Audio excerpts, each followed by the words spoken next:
Good morning po, ma'am.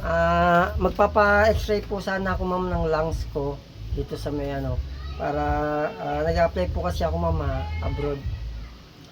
Sige, sige. Pumunta ka na lang dun sa may sa may laboratory.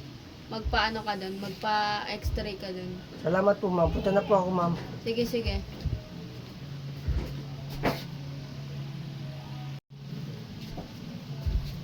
Okay. Ma'am, tapos na po.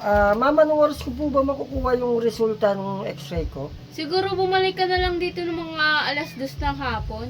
Alas 2 na nga po. Okay po, ma'am. Sige po, ma'am. Alas 2 po. Noted po. Balik na lang po ako mga alas 2 po. Sige. Salamat po, ma'am. Sige, sige, sige. A few moments later. Magandang hapon po, ma'am. Ako po yung kaganina na nagpa-x-ray sa lungs po. Ay, ikaw pa si Cabrera? Yes, ma'am. Ako po, ma'am.